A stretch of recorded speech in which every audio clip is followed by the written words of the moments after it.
Hai semuanya, selamat datang di channel saya. Saya sangat senang kalian bisa bergabung dengan saya hari ini.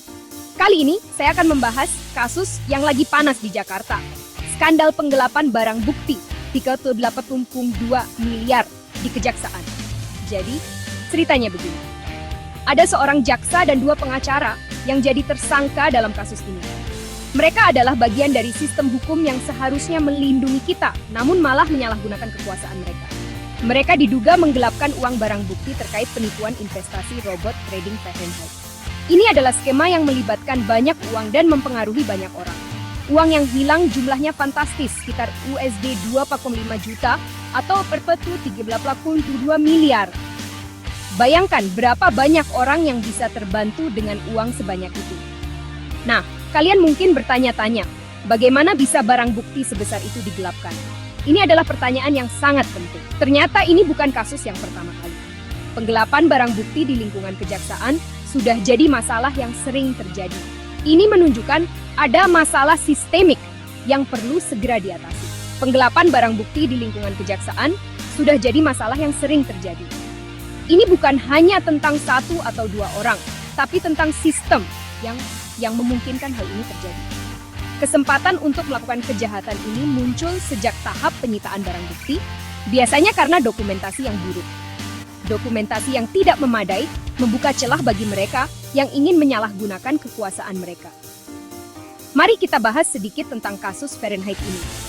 Skema ini menjanjikan keuntungan besar melalui robot trading, namun ternyata hanya penipuan belaka.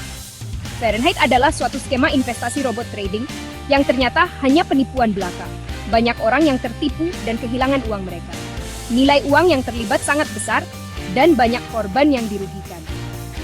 Mereka kehilangan tabungan hidup mereka dan masa depan mereka terancam. Dan sekarang, uang yang seharusnya jadi barang bukti malah raib. Ini adalah tamparan keras bagi sistem hukum kita. Jadi, bagaimana bisa mereka mencuri uang tersebut? Ini adalah pertanyaan yang harus dijawab oleh pihak berwenang. Inilah yang disebut celah dalam sistem. Karena dokumentasi yang tidak memadai selama penyitaan, jaksa dan pengacara bisa menggelapkan uang itu dengan mudah. Sistem yang lemah memberikan peluang bagi mereka yang ingin berbuat curang. Kasus ini sebenarnya mencerminkan masalah yang lebih besar, manajemen barang bukti yang buruk di kejaksaan. Ini adalah masalah yang harus segera diatasi untuk mencegah kejadian serupa di masa depan.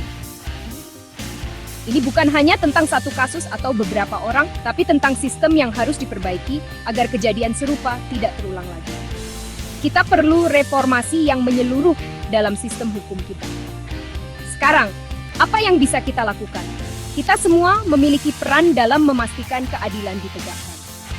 Saya mengajak kalian semua untuk berbagi video ini dan meningkatkan kesadaran tentang masalah ini. Semakin banyak orang yang tahu, semakin besar tekanan untuk perubahan. Kita perlu menuntut lebih banyak akuntabilitas dari penegak hukum kita. Terima kasih telah menonton. Mari kita bersama-sama mendorong perubahan. Jangan lupa untuk like, share, dan subscribe untuk informasi lebih lanjut tentang isu-isu penting lainnya. Dukungan kalian sangat berarti bagi kami. Sampai jumpa di video berikutnya. Tetap waspada dan terus berjuang untuk keadilan.